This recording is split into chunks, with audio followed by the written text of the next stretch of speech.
Olá, seja bem-vindo ou bem-vindo ao meu canal, meu nome é Rafa Correa. Por aqui a gente fala sobre literatura, cinema e teatro. Hoje nós vamos falar sobre um artista que revolucionou o teatro na contemporaneidade. Um cara que trouxe de volta para a plateia quem nunca deveria ter saído dela, o povo. Nós vamos falar sobre Bertolt Brecht e o teatro épico.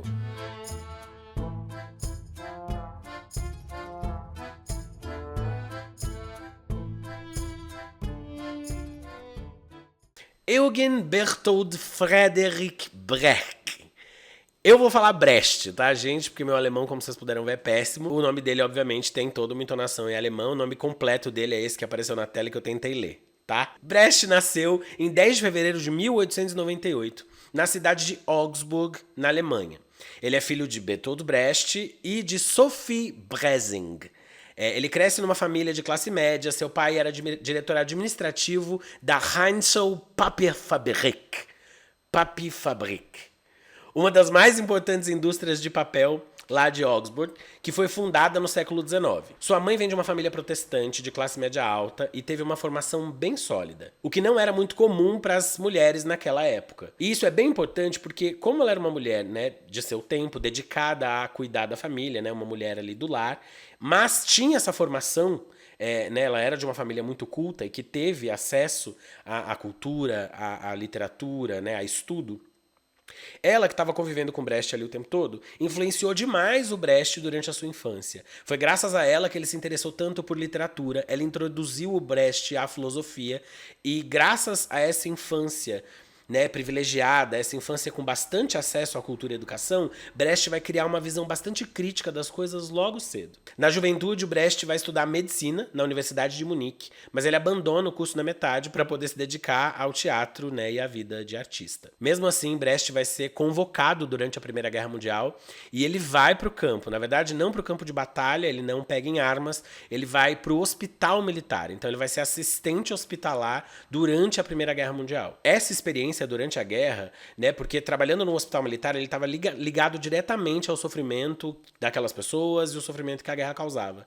Moldou substancialmente o trabalho do Brecht ao longo da vida, né? O Brecht tem um trabalho bastante anticapitalista e antibelicista.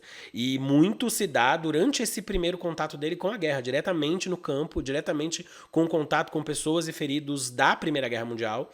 Ali ele já estabelece sobre o que ele quer falar e contra o que ele quer lutar, né? Então ele é um cara que teve essa experiência próxima com a guerra e isso está muito claro no trabalho dele ao longo dos anos. Nos anos 20, Brecht já está consolidado como um dramaturgo e escritor, artista de teatro, diretor e vai desenvolver então a teoria do teatro épico. Essa forma de atuação desenvolvida pelo Brecht é baseada no distanciamento do público e dos artistas em cena em relação à história que está sendo contada, para que você tenha um ponto de vista crítico. A gente vai falar bem esmiuçadamente sobre esse assunto no segundo vídeo. Hoje a gente está falando mais sobre o contexto histórico. Durante os anos 30, com a ascensão do nazismo, o Brecht vai ter que se exilar. Ele tinha um trabalho muito alinhado, né, ao pensamento comunista, ao pensamento marxista. Não tinha como ele ficar na Alemanha naquele período onde a Alemanha estava tomada pelo nazismo, e aí ele vai para exílio. Então ele vai passar por países como Dinamarca, Suécia, Finlândia e Estados Unidos.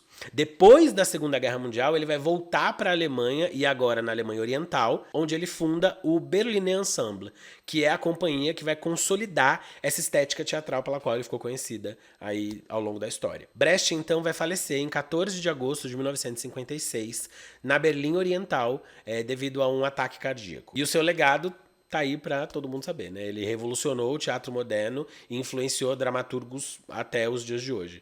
É um trabalho que é notoriamente um dos mais importantes na história do teatro moderno. Bom, pra gente de fato entender o teatro épico do Brecht, a gente precisa dar um passinho para trás. Como eu sempre falo aqui no canal, é muito importante estudar o que veio antes pra gente entender um movimento. Afinal, o teatro é filho de seu tempo. E é bem importante a gente lembrar que no século XX, vamos dizer que o tempo foi um pai um tanto quanto relapso para esse filho, né? O século XX para a Europa foi um século de grandes confusões políticas, sociais. Então é bem importante a gente entender o que estava acontecendo especificamente ali na Alemanha, na Europa, para entender como tudo isso culmina no teatro épico do Brecht. No começo do século XX, a Europa vivia grandes transformações. A gente precisa lembrar que a Primeira Guerra Mundial aconteceu de 1914 a 1918 e quase devastou o continente. E então, no momento onde o mundo todo está repensando suas estruturas sociais, a Revolução Russa de 1917 coloca o comunismo em cena, como uma alternativa ao capitalismo. E aí é nesse momento que o teatro, que é filho de seu tempo, resolve dar pitaco. Nessa recém-criada União Soviética, artistas como Meyerhold estavam à frente dessa revolução estética dos palcos. Ele desenvolvia formas inovadoras de atuação, como a biomecânica, que é uma técnica que explora o corpo do ator como uma máquina, que está ali a serviço da cena, coisa séria e muito performática, e revolucionária para a época. Nesse contexto, Meyerhold vai desenvolver vários trabalhos utilizando o famoso agitprop. O termo é uma junção de agitação e propaganda e foi criado pela Seção de Agitação e Propaganda do Comitê Central do Partido Comunista Soviético. Ele vai ser criado em 1920, né? Essa divisão vai ser criada em 1920. E ela usa a arte, o teatro, o cinema, a literatura como ferramenta de educação política para todas as massas, para todas as pessoas. O agitprop vira uma poderosa ferramenta ideológica na mão desses artistas aí da Revolução. E aí, enquanto isso, lá na Alemanha do pós-guerra, o teatro também está fervilhando. Entre 1910 e 1920, o expressionismo domina os palcos. O expressionismo é uma técnica subjetiva, intensa e simbólica, que tenta dar forma ao caos interno de uma geração que foi dilacerada pela Primeira Guerra Mundial. Os personagens gritam suas angústias, os cenários eram distorcidos e a linguagem é carregada de emoção. É tudo exagerado, tudo meio febril mesmo. Eu costumo dizer que o expressionismo é uma resposta de jovens que estavam lutando numa guerra que não era deles. Uma guerra para a qual eles foram convocados, eles estavam morrendo nas trincheiras ou vendo seus amigos morrerem, e a resposta disso é um movimento artístico quente, febril, de angústia. É uma revolta que está ali em cena, por isso tanta distorção. Representava muito do que aqueles jovens estavam vivendo naquele momento ali do pós-guerra. E aí nesse caldeirão vai surgir o Irving Piscator, que é um diretor que inicialmente até vai flertar um pouquinho com o expressionismo, mas que logo logo deixa ele de lado por considerar ele introspectivo demais. Para o Piscator não basta a gente mostrar esse sofrimento individual, né, de cada um desses personagens. É preciso revelar as estruturas sociais que causam esse sofrimento. O Piscator queria que o público pensasse politicamente e não apenas sentisse o que estava acontecendo ali na cena. Ele começa a montar suas peças com projeções de dados, manchetes de jornal e colocando os operários como protagonistas. Nada de príncipe Hamlet, tá? O cara que está em cena agora é o operário, é o trabalhador. O Piscator usava o palco como tribuna política. Com elementos do agitprop soviético, ele incorpora no seu próprio teatro protesto, propaganda e transformação. E aí, durante sua trajetória, o Piscator vai ter um colega de trabalho muito importante, o próprio Bertolt Brecht. O Brecht vai colaborar na dramaturgia do espetáculo Opa, Estamos Vivos, ali nos anos de 27 e 28. Aqui no canal eu tenho um vídeo onde eu falo sobre a vida e a obra do Piscator. É um vídeo de mais de 20 minutos, então eu esmiuço bastante esses assuntos. Seria bem legal que você assistisse esse vídeo antes de começar essa série. Então eu vou deixar o link aqui embaixo. Se você estiver bem disposto, vai lá, assiste esse vídeo que é bem importante, porque ele vai falar muito sobre esse momento histórico que a gente está falando aqui, que é pré-Brecht. Então, se você quiser aí esmiuçar bem o assunto, dá uma passadinha lá nesse vídeo que é bem importante. Aqui vemos que o palco vai deixando de ser um lugar e um espaço para entretenimento e vai virar um campo de batalha ideológica e política. A plateia não é mais só espectadora, ela é convidada a pensar e a se posicionar e, de preferência, a sair dali e agir. Com a crise de 1929, a miséria e o desemprego começam a crescer. Isso vai dar espaço para que regimes autoritários ganhassem força.